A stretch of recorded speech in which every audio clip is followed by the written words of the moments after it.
Welcome, everyone, to the B2B Marketing Perspectives podcast. And I'm Steve McDonald, the host. I'm very excited today because today we have on as a guest Fran Wilson. Fran has spent her entire career, 23 plus years, in B2B tech marketing. You spent a lot of time at Red Hat. I think you joined when there was about 72 employees and exited when they were sold for over $4 billion to IBM. So we're going to talk all about go-to-market strategies and the 5 best practices for CMOs, B2B CMOs, and in terms of delivering a go-to-market strategy that has a tremendous amount of success. But if there's anything that I left out of there that maybe you could kind of round out a little bit about your background, let's start that way. Sure. Well, as you mentioned, thank you for having me. I really appreciate it, Steve. I love to talk about go-to-market strategy. It's my passion. So any opportunity to do so is great. I have spent my entire career in B2B software and much of it at Red Hat. You mentioned the early stage to exit. It was actually $4 billion in revenue at a $34 billion acquisition price by IBM. But I think at the time it was the largest technology acquisition, software acquisition in history. It's since been one-upped. But so over that tenure at Red Hat, I really had the opportunity to be exposed to a lot of the challenges of high growth companies and the expectations living into those, building in discipline and processes around, how to craft good, strong go-to-market strategies. We made some mistakes along the way. You have to be intentional. You have to be aligned. That's a key thing you're going to hear me say over and over again.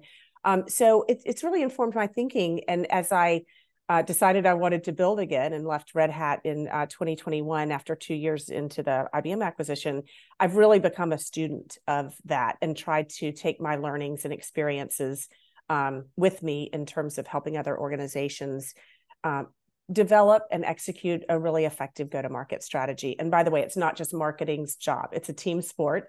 And I'll talk a little bit about that as well. Well, fantastic. And I think just kind of a backdrop on this too, is that a lot of the frameworks that you're talking about here, you have your opinion on, but are founded on frameworks from Forrester.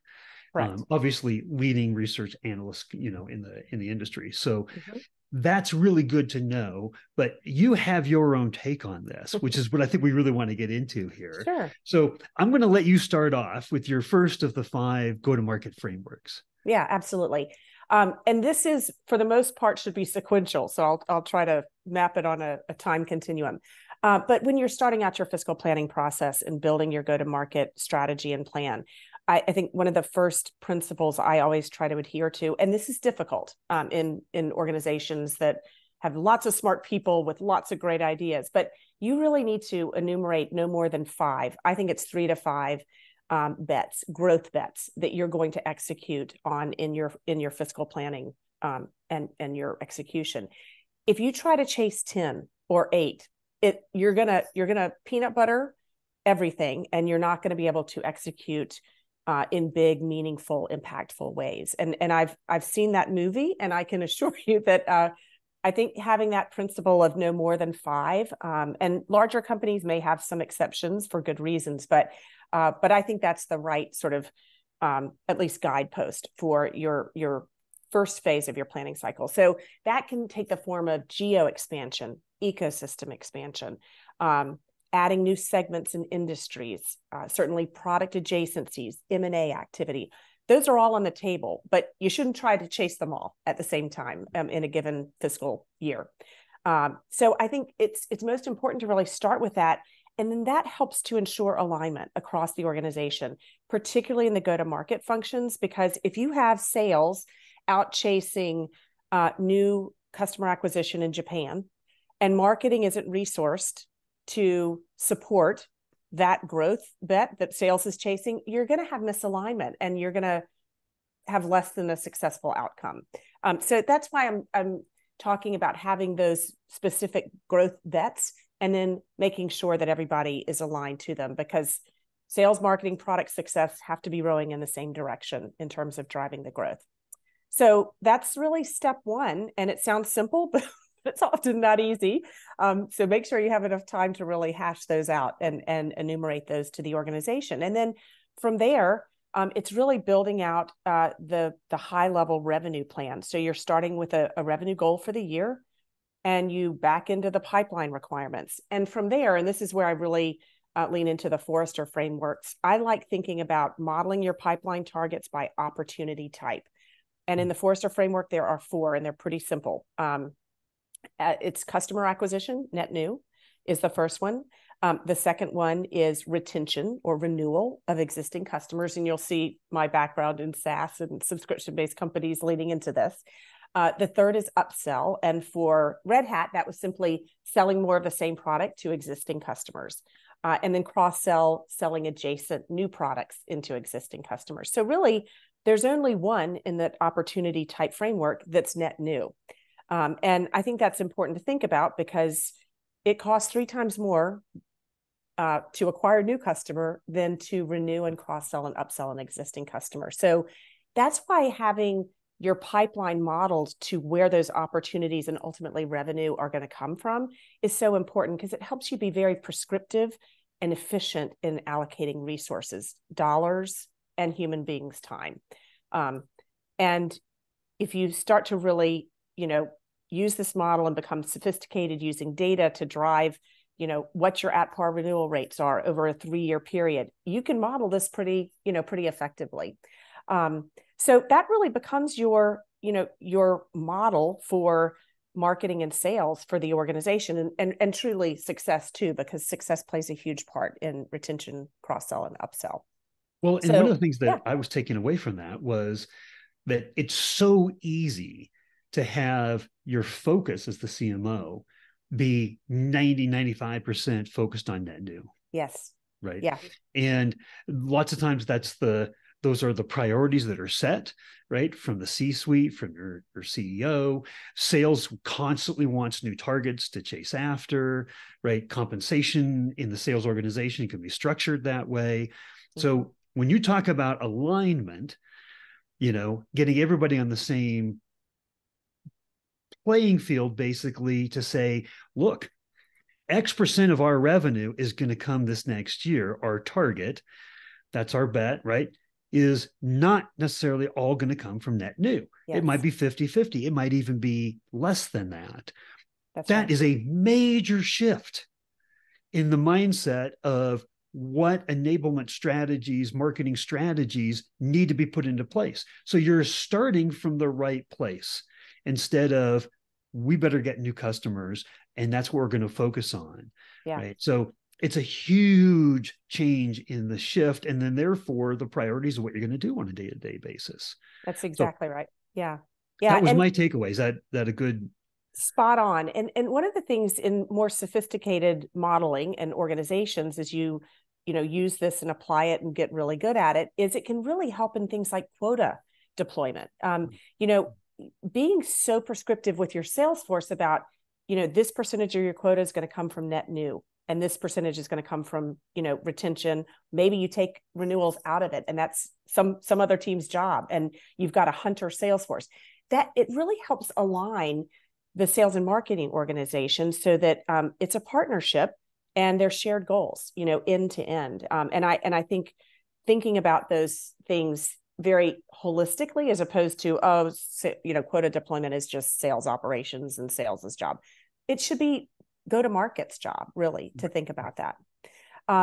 So that's really step 2. And once that model is built, the next step that leans more into true marketing is aligning your demand type to those opportunities or your pipeline values. And specifically, I mean, are you going to use account-based marketing as your demand type for a set of opportunities?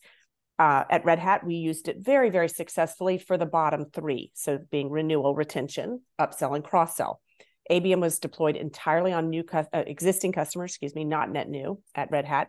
And some companies use different approaches. You can apply ABM to what I call sort of nascent customers that have a very low contribution to revenue, but have huge upside potential, for example. So being thoughtful about that and mapping your demand type to your pipeline values broken down by opportunity type, gets you really, really efficient. And it can help you, deploy the right tactics, content mix, channels for the demand type that you've applied to those opportunities. And clearly, your net new acquisition is going to cost the most money. Your existing customer ABM is going to cost the most calories, if you will, human time versus cash. But thinking about those things together as levers, and your whole pot, how many human resources do you have to apply to the pipeline target, and how much cash do you have, really helps you get very prescriptive using this model. And that's why I've used it at all three companies where I've been a marketing leader. So you have a perspective on an ABM strategy, mm-hmm. and when that gets applied and maybe when it doesn't. Mm-hmm. And in terms of a net new ABM model, what is your perspective on that? So I think, that in sort of the ABM Bible, Bev Burgess wrote some great books, and I would recommend them to anybody who hasn't delved into her work. But she really thinks about ABM as a 3-tiered framework. So you've got strategic or one-to-one ABM. The definition there is very simple. It's one marketer to no more than 5 accounts. Could be 1-to-1, truly 1-to-3. We used those ratios at Red Hat very, holistically. The second tier is 1-to-few, and that typically could be one marketer to 20, 30, 40 accounts, but it's a cohort of like accounts. So we applied that approach for industry marketing when I was at Red Hat, and we built out the whole industry practice using that framework to support the demand and pipeline goals for industries. And then the last one can be really applied, I think, most successfully of all 3 types to net new customer acquisition. And that's what we call one-to-many. And again, it's really the ABM aspect of that is having common use cases, business problems in a cohort of accounts. And it could be 200 or 300, 400, maybe more than that.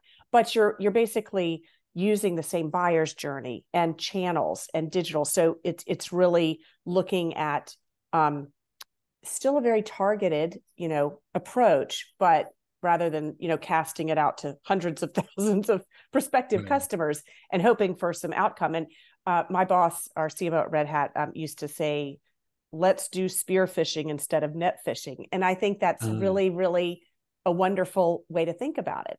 Because if you're using predictive analytics and all the data models that you can bring to bear to look at intent, and there's great technology to do that in available to everybody now, then you can be very targeted. And so demand marketing starts to become more ABM-like, even at scale. That makes good sense. And so the analogy there of spearfishing, because we have to get over the mentality of we don't want to miss opportunities, right? Mm-hmm. We don't want to stop casting that wide net because we're going to lose opportunities. But what you're saying is, even in a one-to-many model, it's still very targeted, right? The personas are targeted, the problem identification is targeted, the solution is targeted, right? And your whole approach to building content and developing an expertise as a trusted advisor for that group, it has to be. So in all 3 levels of those ABM models, there's nothing in there that isn't very highly targeted, just applied in different ways. That's exactly right. And it all goes down to a very simple mantra, which is apply the right message to the right account at the right time. And you can do that in a one-to-many approach. But if you're not looking at signals from the accounts, you're just spraying and praying and hope that, the right message hits the right account just sort of opportunistically or, fortuitously. And I think there's a much better way because you're wasting a lot of time and money if you're not looking at which accounts are in market and then applying the right message at that time. So please continue on. I didn't want to derail you there. Yeah, that's fine. So step 4, again, seems obvious, but it's often overlooked, which is establishing SMART goals for the entire marketing organization. And these are specific to marketing. And I like to think about maybe 3, 4, 5 goals for each of the sort of functional areas of marketing. So awareness, reputation, again, these are the program families in the longstanding series decisions or Forrester framework.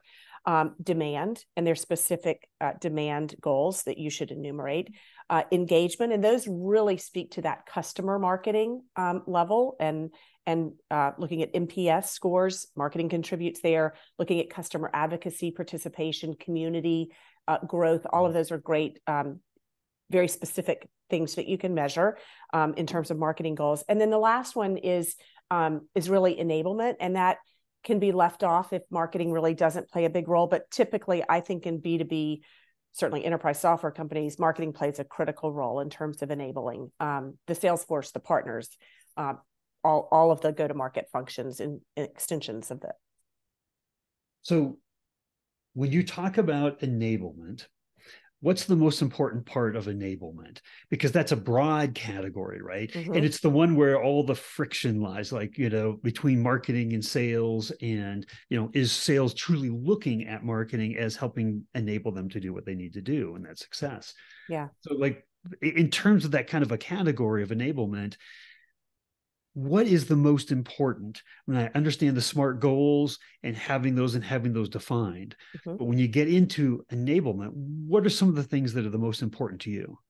Well, I think from a marketing perspective, it's content. And if your sellers don't know and have hopefully contributed to the buyer's journeys you're building that are touching their customers and their prospects, that's a huge missed opportunity. So making sure that the buyer's journey built within marketing and product and success is, the sellers are fully aware, the partners are fully aware, and there's consistency in messaging. So, content is at the sort of centerpiece of that, and making sure that sellers are also activating engagement from a marketing perspective. Social media is a great example. There was this seller at Microsoft I was introduced to from a former colleague, and he's just an incredible thought leader in his, not just in his organization. He has this huge following on LinkedIn, and he talks about his approach with customers, and he's one of the most articulate, empathetic sellers I've ever met, and you can activate people like that inside your organization to really foster sharing and best practices and mentoring, So you need to get creative in how you're going about that. And, that was a great example that I was exposed to. So making sure that marketing and sales are all singing from the same hymn book or reading from the same playbook. You got to have that consistency. So you answered that question first by talking about content is the key to enablement. If I was going to ask you a question about just the overall importance of content to the growth and the overall success of the company, on a scale of 1 to 10, 1, not important at all. 10, it's vital to the growth and success of the company. Where would you put it on that scale and why? I would put it as a 10. And let me just qualify that by saying content is not just something that's coming out of marketing. I'll give you a really tangible example. At Riskified, we had an extraordinary capability around data science. I mean, it was the DNA of the platform. And we were trying to brainstorm about more innovative, creative, differentiated ways to engage our customers and prospects using that capability. So we introduced the concept of data. It was account-based data science, if you will, and the output were content pieces, sometimes taking the form of presentations that showed a given client what their risk rating was in terms of an attack. It could also take the form of what is your cohort of industry-like accounts. What are they seeing in terms of fraud? It helped in prediction. It was very, very bespoke. It was very account specific, and it was incredibly sticky. So, you've got to think about content in a very sort of holistic way, not just it's a white paper or an ebook or a video. Think about what your sort of natural capabilities, your best in class capabilities are as an organization, and bring that to bear in the way you're messaging and producing content. I think it's very powerful. Well, and I love that, right? Because we're all in the day and age of digital transformation now. Mm-hmm. So every business, whether you're a SaaS business or not, you're data driven, right? Yeah. And you have data across your entire client base, right? Where each client has this much data, and they may not even be good at looking at that much data, mm-hmm. but you have benchmarks, you have phenomenal stories to tell from the data that you have, right? That, like you're saying here, lends insights, benchmarks, all kinds of things, but it's a form. It is a never-ending flow of incredible content that helps establish you, because you're the only one that can deliver it, first mm-hmm. and foremost, right? But help establish you as a leader, as an expert, as a trusted advisor in the industry, because That's you're right. bringing this knowledge to them. That's right. It's absolutely I love right. that. Yeah. I love that. I want to have time to get to the fifth area. Yes. So please explain to that. Sure. Again, this may seem obvious, but it's a step that's often overlooked. And more importantly, it's often not aligned. So the last one is, how is marketing going to measure and report on their performance? And that this is different from SMART goals. And sometimes people get those mixed up. But key performance indicators that are enumerated, ideally in a corporate dashboard for marketing, are really, really important, because again, it's a team sport. And so I also lean into Forrester's recommendations for B2B, particularly software companies, in this regard, because I'm not a fan of MQL, SQL, throw it over the wall and hope for the best. I think that's a very antiquated way to measure marketing performance. I think marketing sourced is also something we should throw out the window, at least when you're talking about, SaaS and buying group-based technology purchases. It's just not a relevant measure. It doesn't tell you much, really. And I think it can often lead to the misalignment or dysfunction between sales and marketing and the business development team, if it's there in between those two functions, because people don't have shared, aligned KPIs, and the pipeline and the funnel is owned by sales and marketing and success. It is not, simply one function's job or the other. So I really like thinking about the targeted rate of engagement. How many touches are you, in a given opportunity? And again, Forrester has some great ways to measure an opportunity object and how many times it is touched. That opportunity is touched by sales, by marketing, by success. It's very, very powerful. We modeled this at Red Hat, probably it was around 2019, perhaps, in one of our largest accounts. I can't say which one, but there were 782 touches in a very strategic sale that yielded a $32 million contract at the end of the year. But just you think about, it takes a lot of time to measure that. But if you've got really good analytics and you've got your MarTech stack set up to attach those touches, that becomes really, really meaningful. And you can then start to project a minimum threshold of engagement and start, to really measure things from there. And so it becomes about meaningful measures, not, oh, I touched it first, so that my job here is done. Right. Because we like to say, because we have jobs that we like to keep, that mm-hmm. that marketing touches are very important, and they are. Yep. But to the buyer, it's a touch from that company. That's right. They're not looking at it as, oh, good, I got another marketing touch. Oh, here's a sales touch, right? These are just all added value experiences and touch points that are helping them make their decision. Right. That's exactly so it's one team effort, alignment, and then that attribution on those touches as well. I think that's really, really smart. Yeah. And I think any marketing organization that isn't comfortable owning the sufficient pipeline target, needs to get comfortable with that, because it's not sales's job. It is marketing and sales's job together. And I always say to my CRO, you're my customer and my partner, and we own that pipeline together. And it's really true. And I think if you start from that sort of first principle, it helps drive that alignment, even when things are a little rough.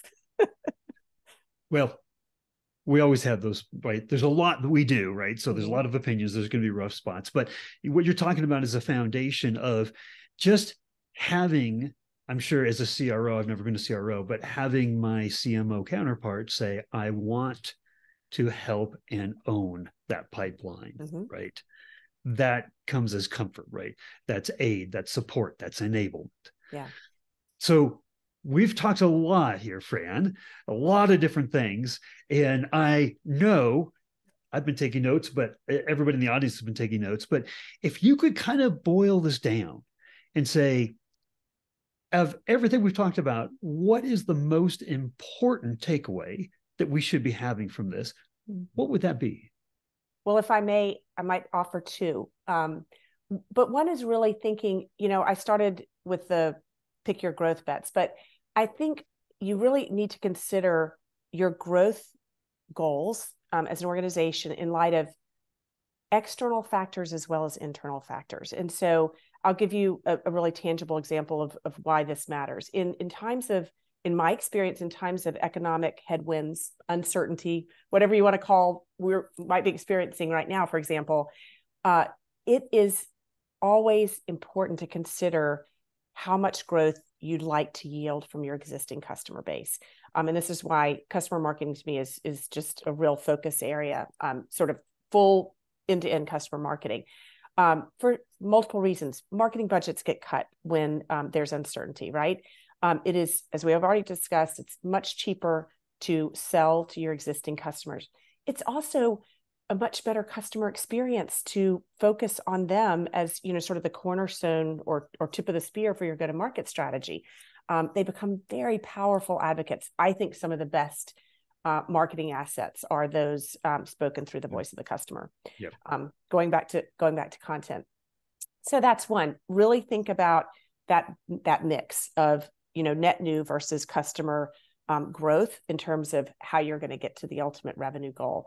And then the second is really that alignment. And I've talked about it over and over and over again. But if you don't have those 4 pillars: success, product, marketing, sales, aligned to one go-to-market strategy and how you're going to get there, things can really break down. And I think the stress of not having that alignment compounds itself when you're in times of economic uncertainty. I love it. I love the very first part of what you said there is this focus instead of all net new, but a significant amount of focus on existing customers. And with that focus comes learning, right? Mm-hmm. We all have to constantly be in touch with our customers and thinking about how do we meet their needs? How do we grow that relationship? What does it take to do that? How are emerging problems that they're trying to solve? As soon as we stop doing that, because we have our sight set on the net new, is when we stop learning. That's right.